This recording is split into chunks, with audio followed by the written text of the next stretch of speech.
Walaupun selamat dari pertarungan terakhir, luka Manji masih belum menutup sempurna. Manji juga mengingatkan Rin Asano agar tidak bertindak bodoh ikut bertarung. Di sisi lain, Geisha, Maki Tachibana merasa malu dengan Anotsu Kagehisa karena gagal membunuh Manji, sehingga dia pamit untuk keluar dari Itoryu.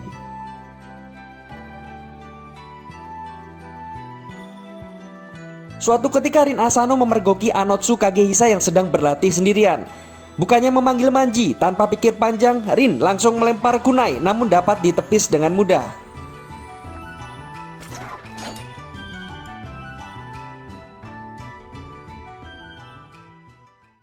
Rin berniat mengambil pedang kapak hitam milik Anotsu, namun ternyata berat sekali.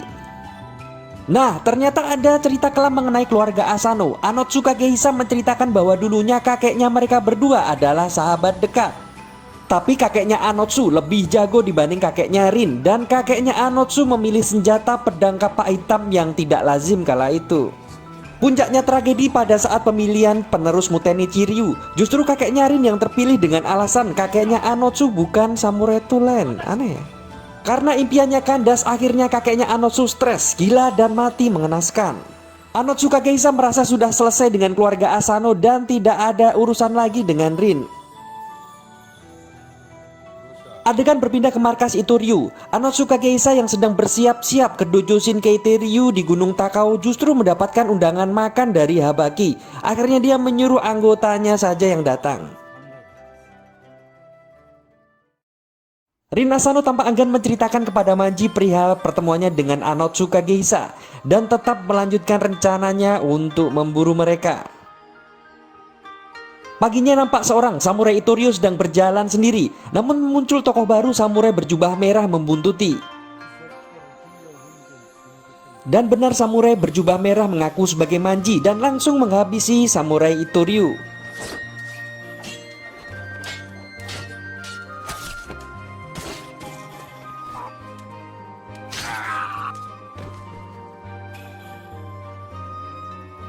Dikarenakan bertemu Manji yang asli, akhirnya samurai berpedang gergaji itu mengaku bernama Shira.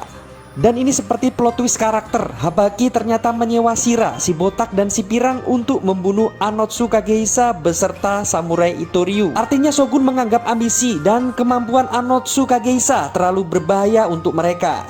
Bahkan ajudan Anotsu adalah mata-mata Habaki, sehingga mereka memastikan bahwa esok hari Anotsu Kagehisa sendirian menuju Gunung Takao. Dikarenakan tujuannya sama, maka Rin Asano, Manji bergabung dengan Shira. Ini kok kayaknya Anotsu yang dizolimi ya, kalian kerasa nggak? Esok paginya Manji, Rin, Shira membuntuti sosok yang membawa pedang golo hitam. Namun ternyata itu hanya pengalihan. Anotsu Kagehisa ternyata menyewa seorang geisha yang disengaja untuk mengelabui. Muncul dua orang samurai Itoryu, Manji dan Shira, dengan mudah membantai mereka.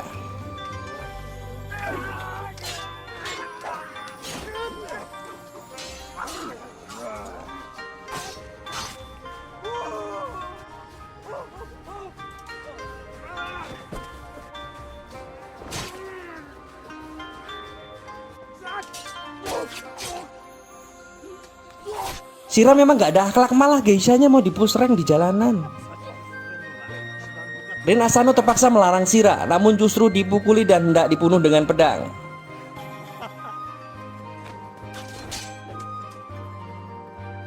Manji melempar senjata sabit berantai dan memotong tangan kanan Shira. Dengan muka kesakitan, Shira lari meninggalkan Manji dan Rin Asano.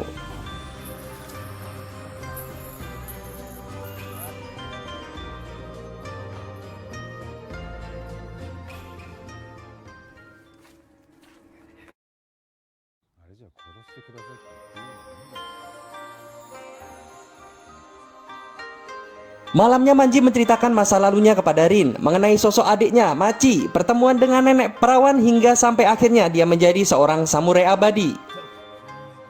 Adegan kemudian berpindah di siang hari. Setelah membeli makan siang di warteg Karisma, Manji bertemu dengan si pirang dan si botak. Mereka menanyakan keberadaan Shira. Manji mengatakan kalau dia sudah tidak mau terlibat lagi dengan mereka. Toh juga Anotsu Kagehisa sudah resmi menjadi musuh Shogun. Cepat atau lambat pasti akan berakhir. Rin Asano ternyata memutuskan untuk mengejar Anotsu Kagehisa sendirian. Dia tidak mau lagi kehilangan Manji yang sudah dianggap seperti kakaknya sendiri.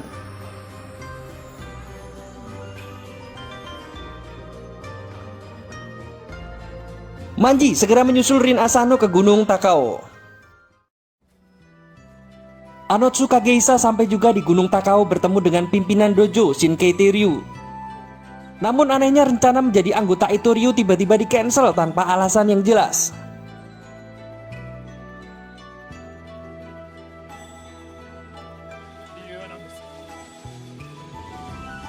Sewaktu keluar dari dojo, Anotsu Kagehisa langsung dikepung samurai shogun. Baru sadarlah dia kalau dikhianati Habaki. Di sisi lain, seluruh anggota Itoryu sedang diajak makan bersama Habaki. Sudah ketahuanlah mereka diracuni dan dihabisi tanpa ampun.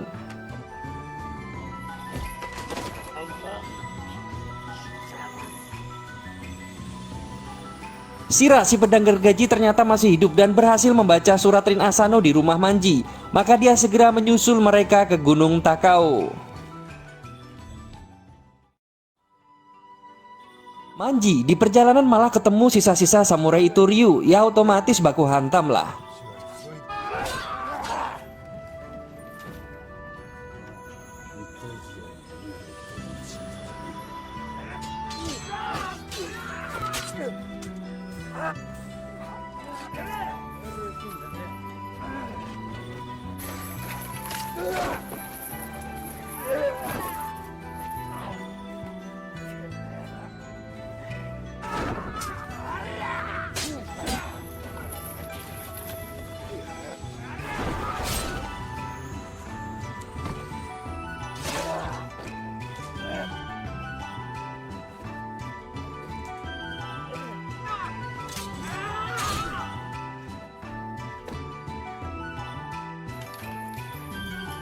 Ini tangannya Manji kok putus nyambung.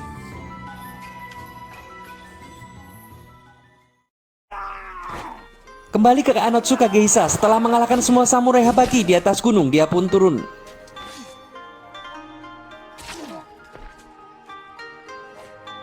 Tak disangka dia berpapasan dengan Rin Asano. Awalnya Rin berniat mencabut pedang, namun Anotsu mengatakan bahwa dia dan Itoryu sudah dianggap musuh pemerintah dan menyuruh Rin untuk tidak ikut campur atau malah menjadi korban.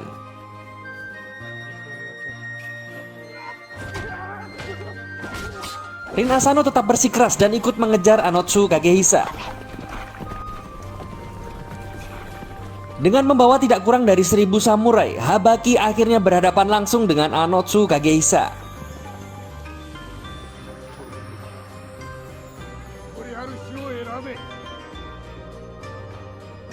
Mendapatkan didikan seorang samurai, Rin Asano malah mengatakan tindakan Habaki sebagai seorang pengecut. 1000 samurai lawan 1 orang. Namun dia sekaligus memarahi Anotsu Kagehisa karena terlalu ambisius dan arogan.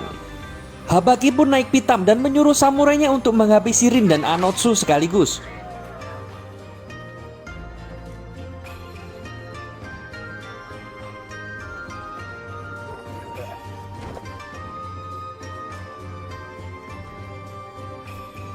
Manji hadir di kerumunan. Dia nampak kebingungan kenapa Rin justru melindungi Anotsu Kagehisa.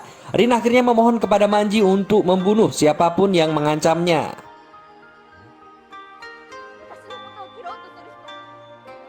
Plot twist pun terjadi lagi. Kali ini justru Manji dan Anotsu Kagehisa bergabung melawan Habaki dan 1000 samurainya.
Maki Tachibana tiba-tiba datang. Mungkin dia bisa keluar dari Itoryu, tapi tidak bisa keluar dari hatinya Anotsu. Hah!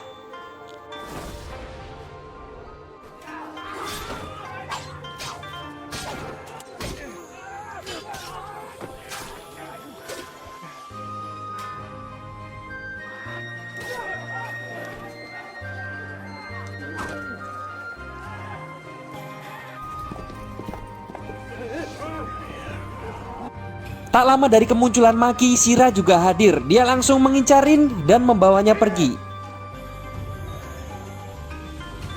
Manji malah tambah beringas, menerobos pasukan mengejar Rin Asano.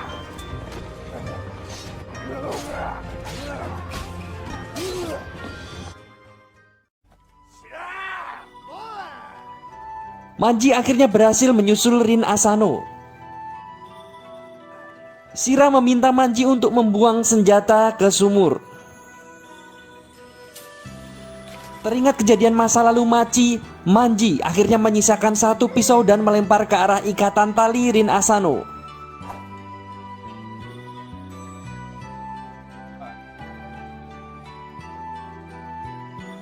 Duel pun terjadi. Manji membanting Shira ke arah jurang dan mengakhiri riwayat samurai yang gak ada akhlak ini.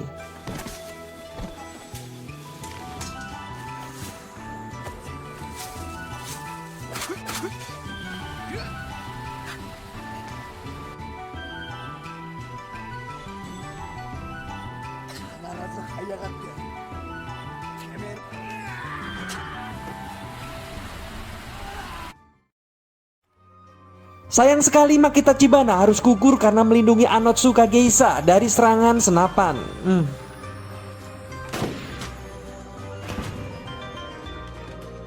Dengan sisa-sisa tenaga, Maki masih bisa menerjang menghabisi samurai yang tersisa.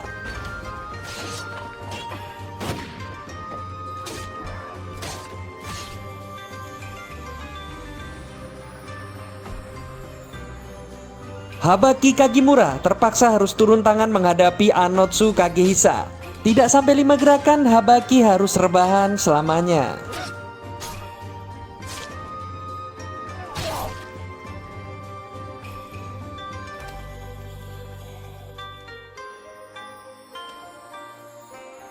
Maka tinggallah Manji, Rin Asano, dan Anotsu Kagehisa di tempat itu. Anotsu Kagehisa sebenarnya ingin menghindari pertarungan, namun naluri bertarung Manji sepertinya masih membara. Di samping urusan balas dendam Rin Asano tentunya. Dari tatapan matanya, Manji ingin membuktikan siapa samurai terbaik di antara mereka. Dan puncak saga kisah samurai abadi ditutup dengan pertarungan epik antara Manji melawan Anotsu Kagehisa.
Bagaimana? Semoga kalian tambah terhibur dengan alur cerita tadi.